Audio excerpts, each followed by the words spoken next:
My name is Jason Cleveland. I'm a broker owner at Trophy Properties and Auction. We're with Anthony today. He's got a great Dove shish kebab recipe. We're leading into Dove season right now. Anthony and I trade a lot of recipes, and at 8 o'clock at night, we're sending pictures back and forth between each other of what we're cooking for dinner. It's always wild game, but Anthony, take us away. Show us what you got. Yeah, so today we have a teriyaki marinated Dove kebab. And one of my easy, simple things, a great appetizer. I've done it a lot with cubed up duck meat and goose meat, and that's what my freezer's full of most of the season anyways. But I figured today, tired of seeing people do the jalapeno poppers with Dove meat. I figured, and ducks. Everybody does the poppers. This is probably even more simple, tastes just as good, and just something to switch it up a little bit. First thing that I like to do whenever I start with this is I like to get my wooden skewers ready. One thing that I do, kind of hot tip, is that the wood will burn on the grill. So one way to keep them from burning as much is to soak them in water and let them absorb some of that. So just to get these going, and just put some water in a pan here and start letting the bamboo soak that all in. I used to do metal skewers, but I had like coated ones, and it seemed like that coating started to flake off, and I didn't want all that stuff in my meat and whatnot in there, so I do the same thing. I use the wooden ones when I do them. That soaking them works great. Sometimes you'll still burn the ends off, but they're yeah. It's not too bad. Next thing I want to do is probably start getting the Dove meat clean and putting in the marinade. Just doing probably a quick 30-minute marinade compared to, you can do it as long as you want. It looks like from in there that you also filleted the breast meat off of the breastplate. Yes, I like doing that. I've done different recipes keeping them on the plate, but I just think it's a lot easier, especially giving it to someone or appetizers, and I'm having them on a big kebab, just peel them off. Takes a little more time when you're cleaning them, but yeah, you only have 15 of them at a time, so. Exactly. One thing, whenever I'm dove hunting, I end up buying one of those Cowboy wild game washers. It's like that 5-gallon bucket. Yep. This little swirly thing. We've got one at duck camp. Oh yeah. They work well. To get all those feathers and actually to rinse that blood out. At a bare minimum, you can just throw all your dove breast in a 5-gallon bucket and just run the hose to it. But keep running it and just let it run clear pretty much. But recently I got into those, and it just seemed like they seem to work great, especially duck, goose. I've done it with turkey breast and stuff like that too. But yeah, these ones have been sitting in a vacuum sealed bag, and they did kind of bleed out a little bit more. So just go ahead and give them another quick rinse, get everything off, and then we'll get to marinating. Do you ever soak them in salt water at all to pull some of that blood out, like a quick brine on them or anything? I do that a lot with my duck and goose meat. That might be a little bit more shot up and kind of hemorrhaged and more blood in there. Dove, maybe not as long, but yeah, I still soak them in water. Pat them dry a little bit so that way the marinade isn't as watery. This is just the marinade I picked up. It's a honey teriyaki 30-minute marinade, but I've used multiple different brands. The marinades don't seem to be as thick as some of the other like teriyaki sauces or whatnot. Some of them are real thick. And sometimes I like to coat them afterwards, after I pull them off the grill or whatnot. Oh, you put more on afterwards? Yeah. So go ahead and give them a little marinade, and I'm not gonna use my hands like an animal. I'll use a big spoon or something like that to go ahead and. Probably because the cameras are running. Yeah. Normally I just use my hand, but if people watching, yeah. But yeah, I'm just gonna mix it all up like that. I will say good. that you must be a pretty good shot. They're not all shot up. No, I shoot them in the head. Pro side them is what we call it. Mm-hmm. All right, well, I'm gonna go ahead and put this off to the side, and I'm gonna start getting the vegetables ready. So I really like onions and bell peppers are, two go-tos. The zucchini is something that kind of recently I started putting, adding to it, getting a little bit more vegetables, telling myself that I need to quit eating as much fried food and red meat and eat a little bit more vegetables. Mushrooms work real well on Oh it, yeah. too. All right, so I'm gonna start with the zucchini here. I'm just gonna chop off the end. And I'm just probably gonna give it maybe 1/8 inch slices. I want it to cook the vegetables. I want them to cook probably faster than the meat because I'm still trying to keep the meat, you know, medium rare-ish. And sometimes the vegetables, you don't want them raw on the inside, and because they're only gonna be on the grill for a couple minutes, you know, try to keep them fairly thin. Balancing that out, sometimes I've showed up and people are like, oh, I got the vegetables prepared for you, and they might be bigger, thicker chunks that you know aren't going to be cooked. Yeah. And the meat will be overcooked. So then I've done it where I separate the vegetables from the meat and cook the meat ones separate. But if you have the time to put them all together like this, you got to cut the vegetables the right size to match them. Yeah, and normally too, like whenever I serve this, I just pull them off the skewers and put them onto a big platter. And if someone doesn't want onions or zucchini or pepper, you know, they just pick out what they want. You don't give them a skewer full of everything. But this is a great recipe, especially, you know, it turns into football season. Everyone's having, you know, parties and watching, you know, a football game. And you know, it's a great appetizer, especially people that have never tried wild game. It's a very mild meat, and it's something a little bit different. I mean, venison, it seems like, you know, deer hunting's pretty big, and getting venison burgers or venison chili, you know, that's a super common thing, but to have Dove, you know, is a little bit different, more unique. Can you do like a little fast forward in this, Jake, so it looks like I'm cutting it way faster? We're gonna watch how Really just drive people to cry. 15 minutes. Let me show you something on this. When you get to these ends, Yeah. you got your digits stuck out there like ready to slice. Get your knuckle. If you get it like this, then you're more apt to hit that fingernail than you are your finger. But I just got them done. anyway. Just got my pedicure. No, manicure. Pedicure is my thing. All right. So next we're gonna move into the onions, just cubing that up into nice, probably like 1 inch by 1 inch sort of cubes, something where it gives enough coverage where it's about the same size as the Dove breast. Go ahead and, you know, sous chef, why don't you help me out there?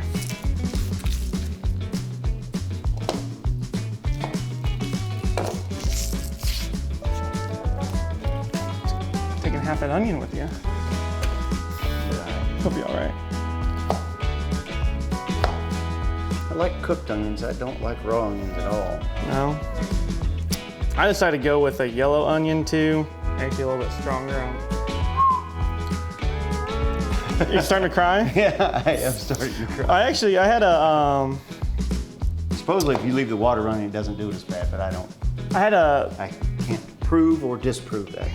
a lady that we kind of grew up with, and she always, you know, she's a lady that grew up on a farm, you know, started, you know, she always said like, if you take a piece of white bread and you like put it in your mouth and kind of suck on it for whatever reason, like, I don't know, it was a weird thing.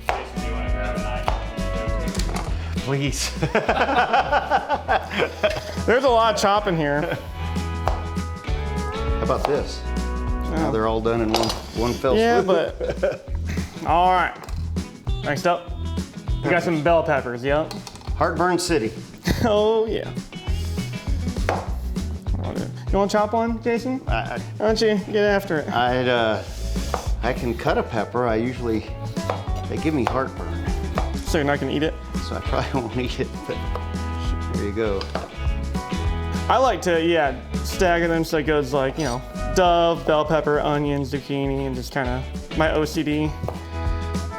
It's all about presentation. There's some nutritional value to eating different colored vegetables as well. Anthony, we're doing this right as we lead into Dove season, starts here in a couple weeks in Missouri. Do you have any tips on how to become a better Dove shot? Because a lot of guys I know, they're like, oh, they're real proud of themselves. It only took me 3 boxes to get my limit, and I don't think that that's great success, but do you have any tips to maybe help people out? Yeah, I say get out on, you know, the traps fields, skeet fields, something, and start shooting some clay targets or whatnot to help you get prepared.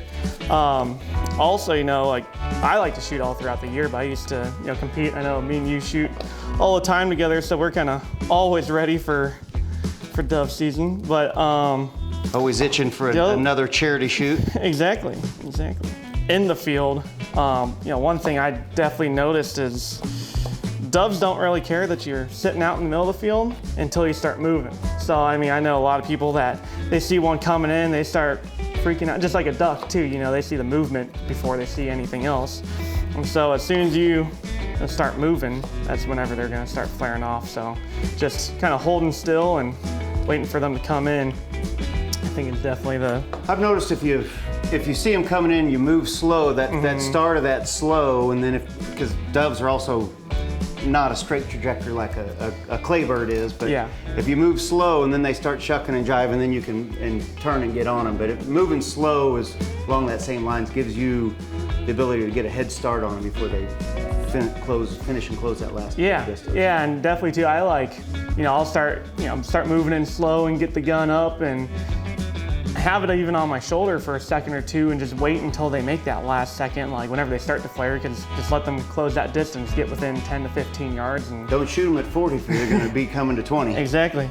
And, you know, the hunting with people too that, you know, aren't going to shoot at the 70-yard ones, especially if, you know, I think one of the best things about dove hunting is the one type of hunting you might be able to have 20 people in a field spread out, and, you know, there's enough birds, and as long as everyone's shooting in a safe direction, you know, you can hunt with that many people. But you know, the people beside you, if they're not going to shoot them at 60 because they're coming to you and you're able to shoot them at 20, then, you know, just everyone being on the same page and being comfortable with the people that you're hunting with.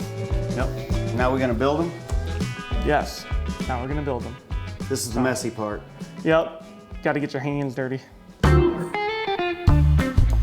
right, so now that I let the doves marinate for, you know, 30 minutes to an hour, 2 hours, however long you want to wait, go ahead and start getting the skewers ready, getting the kebabs ready, and so now I'm gonna go ahead and I'm interested to see how you do these zucchini circles. compared to cubes. Yeah, because they're just gonna fall apart, these ones. Oh, we'll find out too. If you just squeeze them all together, it's just gonna hold it, you know? Sure. There is an option to chunk those zucchinis up. And then we'll have a raw zucchini on there. You know, I pick my battles. That's a healthier way than sometimes I find these in my freezer right as dove season starts again, and I batter them and fry them. They eat good that way too, but this is a lot healthier option for sure. Yeah. Sometimes too, I'll make like stir fry and whatnot out of them too. You know, a lot of the recipes that you can use, like chunked up ducks, for you can just use your dove breast to you fillet them off like this. The LaValleys, who have been on our cooking stuff before, he'll do 1 or 2 limits a year of plucking a dove, which I've never done, but full body. And then he slow cooks a full-bodied dove, which I don't know that I have the patience for that. But Cornish game hen. Where are you dove hunting on the opener this year, Anthony? My friend Wayne, he has a sunflower field pretty much in the middle of a cow pasture. And it's right up here in Lincoln County, more or less, and that's where I've been going the past few years and always seem to have pretty good success. Dove hunting can get expensive if you're the one that owns the ground and responsible for putting in a 6-acre sunflower patch. They love nitrogen about like corn does, so you can get into with the pre-emergent chemical and the fertilizer and spraying them and the top end seed. You can be $400 or $500 an acre, and a lot of management of dove for your dove shoot. And I know for guys that do a lot of business around that, like a golf course. They put in big fields. You know, the second day of season, I'm going with a friend of mine who probably invites 30 people up to it, and it's a great social event, and I love that about dove season. I'm taking my daughter, who we shoot with all the time, so she shoots a lot of clay targets, but it's a good time for her to learn to shoot birds. But I tell you, I've had really good hunts on those, but I've had some kind of cheaper hunts work out really well too. I've had fields get away that were full of foxtail, and we went in and sprayed those down with Roundup and then burn it, and then it's just bare dirt with foxtail seed on it. That was one of the best dove hunts I've ever been on. And so I've shot hedge patches as roosts. I've had a lot of different things, so it doesn't have to be sunflowers. Sunflowers is traditionally the way people go that are wanting to plan on it.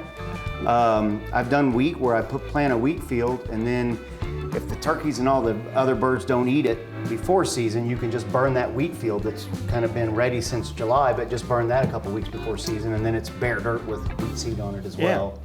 Yeah, last year, one of the places I went, it was a couple days into the season, was actually, there was about a 7-acre sunflower field there, but the doves didn't want that. There's actually a small pool of water that has receded, and there was just bare dirt with water around it, and the next day we went over there and shot them 3 times faster. So it was something that, it was just a receding water line that the doves were getting down to drink, and I think they were actually feeding more in the neighbor's property.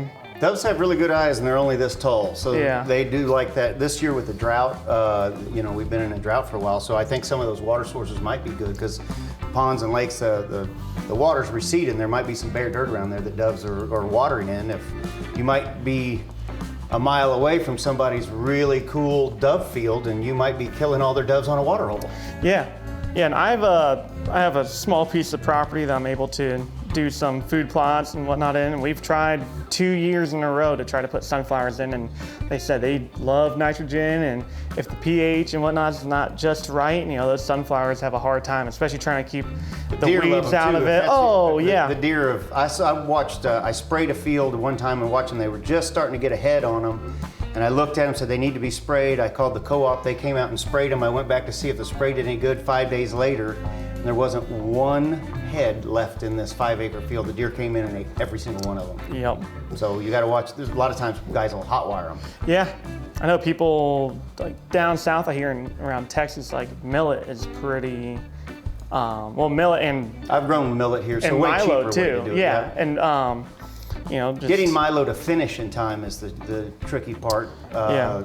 Millet has you can get really short growing season millet that turns around 60 pretty quick. days. If you fail in your sunflowers, don't give up. You can go back and No. pro-sow millet or or something like that. just turn it into bare dirt too. They like whatever that, just getting in there and giving themselves like a dirt bath, or just eating whatever natural seed comes from the grass and whatnot that you just dished up. Anthony, I know when we're shooting clay pigeons, you run an expensive gun and you have different bullets for each situation on the sporting clays range. Mm-hmm. What are you doing for dove season? Most of the time, especially opening day and we're trying to get out of the field fast, I will shoot my 12 gauge, just a little bit more shot, but I just run a normal kind of target load. I like a 1 ounce, 1,200 to 1,300 feet per second, a little bit heavier sporting clays load. 8s or 7.5s? Or 7.5s. 8s will kill them, but 7.5s you just get a little bit further distance. The pellet travels a little bit further before it starts to slow down. Do you use the spin and wing decoys and other decoys, or? Yeah, doves I think are the one of the only birds left that will come right into a spinning wing decoy. Yeah, teal and doves and pigeons. Pigeons too. Yep.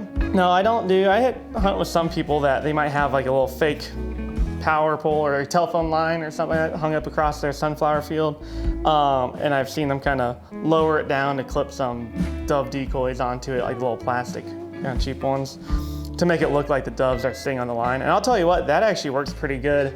Not the property that I kind of do some work on. I did get a roll of 550 cord, and I made about a 100-yard fake power line going across the field, and that's something that for $50, and then you just turn it to bare dirt underneath of it, and doves will sit up there and jump down. And one of the places I get to hunt he actually went and sunk telephone poles sporadically through his dove field, and you could get on a ladder and pinch those decoys up. But if you've got the bare dirt, a lot of times I'll use one of those shorter poles for my spin and wing, mm-hmm. and then I put about 10 regular plastic decoys with no wings and put that around it, and I do think they respond well to that. It does get them goofy flying, because a dove can turn on a dime more so than a duck. And when it decides it's coming in, fluttering in, all of a sudden it decides it wants to land, it's on the ground before you can even shoulder your gun. You know? Yeah, and that was the one thing we were talking about, waiting for those doves to get in, mounting the gun kind of slowly and letting them get into 20 yards. The downside to that is as soon as they decide to hit the ground, they do a little, maple leaf, and they just hit the ground real hard, and your gun's going like this, and you just can't keep up with it. No, it can get tricky.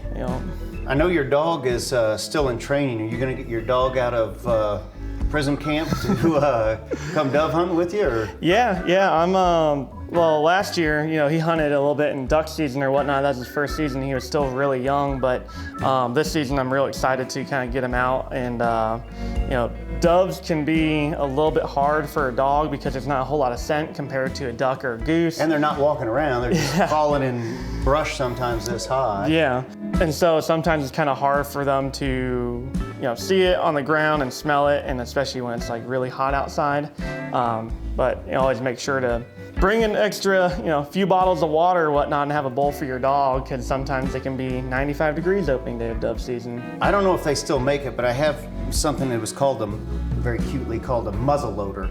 And it's a green box that splits in half like this, and you can store dog food in one part of it, and it's a bowl in the other half of the jug you fill up with water. So you just carry that in the field, and you can just, it's provided me enough for 2 thirsty labs out there, because they can burn through a lot of water. And I always, if we're hunting around water, a lab never resists the opportunity to go get in the water and cool off either. But I've had short hairs that didn't like to do that, and when they're fetching doves, sometimes you have to make them cool off. But yeah.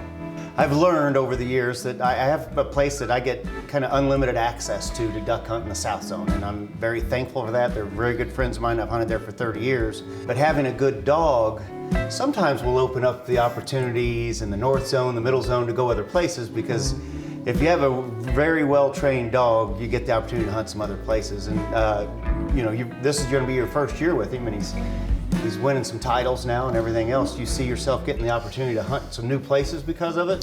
Oh yeah, and especially, if you have a good retriever, and there might be 10, 15 guys on a dove field, and only 1 dog or 2 dogs. I think last year we hunted 16 people, and there's 3 dogs total, and we're spread out over a few hundred yards. So my dog picked up, my other lab, he picked up birds for 5 people, and then the one on the other end picked up birds for 5 people, and then whatnot. So yeah, it can definitely, having a good dog can. Having a bad dog can get you uninvited to places, that's for sure. If your dog's not cooperating, sometimes too, dove hunting with a large group of people can be over. My trainer would refuse to let me, on my first year, he refused to let me have a young dog. And my first year owning a lab, he's like, I'm not letting you ruin your dog over 20 people in a dove field. Yeah, if you're just you and a friend, I think especially for a dog's first hunt. For a young dog. A dog's first hunt, maybe go out there with 2 or 3 guys, and you just sit there and you work your dog the whole time and don't even shoot. Maybe not even bring your gun, and just, work your dog, and don't get your dog overwhelmed by 20 guns going off. Just let 1 or 2 guys at a time. That's the same way with ducks. You take a young dog out and you put 8 guys in a pit, and there's a lot of chaos going on, and it's confusing for a real young dog. But as they get seasoned, they prefer it. There's a lot more ducks to retrieve. Oh yeah, Yeah, it's a great way to kind of get your dog tuned up and ready for, teal season and duck season, and dove season flows right into teal season, and then early honker season, and then you get a little window of bow hunting, and then for you, and then you're back into waterfowl again. Especially, it gives you September 1st. Like, if you'll find out real quick what your dog needs to work on, and you have time, especially for us. And not breaking. Not breaking. But here in Missouri, we'll have until the last weekend of October, so you have almost 2 full months to kind of work with your dog and get a few things kind of worked out. It's definitely good practice. Last year, I took my dog to a buddy of mine. I said, I just want to come work my dog, and so I went and retrieved about 5 people's limits worth, and they're like, well, yeah, why don't you shoot? So then she retrieved my limit. So it is, I love working the dog as much as anything, but I like to shoot too, so it works out well. And a well-trained dog, you'll find a lot more of your birds than not having a dog, and that's a big thing. It made those guys, you know, I watched some of those guys and weren't able to find them all, but when we got the dog on there, the percentage of, they limited out faster, and the percentage of birds that they shot and we found definitely went up with the dog around. I remember, you know, being kind of younger throughout high school and into college and not having a dog, and you know, one person sitting there and we're pretty much casting, giving hand signals to the friend, telling them to go a certain way to try to find a bird. And you know, the amount of birds that, especially a small dove in some tall grass, I mean, there can be almost impossible to find. But yeah, having a dog, especially if you can get to the point where it's taking hand signals and casting, and you can sit there and keep an eye on where you think it went down and send the dog there. I mean, it's a game changer, especially from conservation standpoint, as far as, you know, retrieving all your birds and, you know, just not letting stuff go to waste. Correct. All right, so now that we are done preparing the kebabs, it's time for the grill.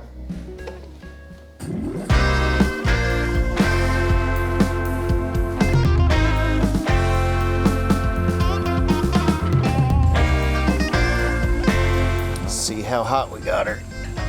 Oh yeah. Nice medium-high heat. Just gonna go ahead and throw them on. It normally only takes these things a couple minutes. You definitely don't want to overcook it. Any sort of, you know, dove, duck, or goose, definitely kind of want that rare, medium rare. Nothing more than medium, or else it starts to really dry out that meat. That's the thing about all wild game, is it doesn't have a lot of natural fat in it, like a marbled ribeye or whatever, so you don't want to overcook it. I'll take this in and wash it.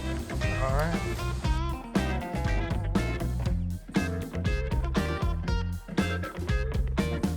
All right, so it's been a few minutes on the grill now. We're sitting at about 400 degrees on the green egg, and starting to look pretty good. They're starting to kind of curl up and turn a little brown on the outside, so I'm just gonna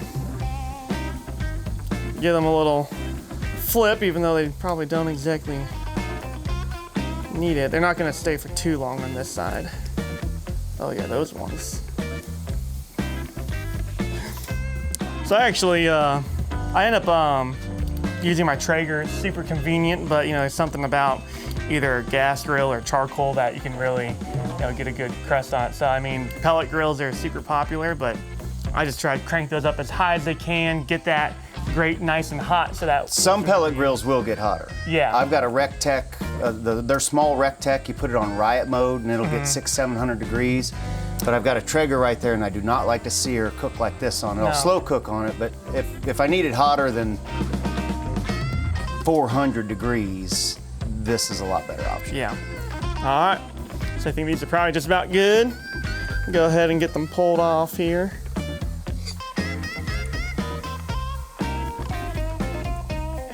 Nice part about cooking on an open flame, especially with the vegetables, is it does give it a little bit of a char.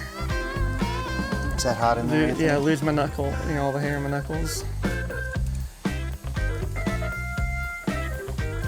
Don't look at the bottom side of that one. Good. That one's kind of beautiful. Public service announcement, fire's hot. That's the second funny footage we have around the green egg. Last time it burnt all the hair off my hand. So Jason, normally whenever I cook these, I'm doing them as an appetizer, and I might pull them all off the skewers, but today we're going to be serving them as a meal themselves. So just go ahead and keep them on the skewers and go ahead and plate them, and that's all you gotta do. I think it's more simple than any other Dove recipe out there. They look delicious. Oh yeah, can't wait to eat them.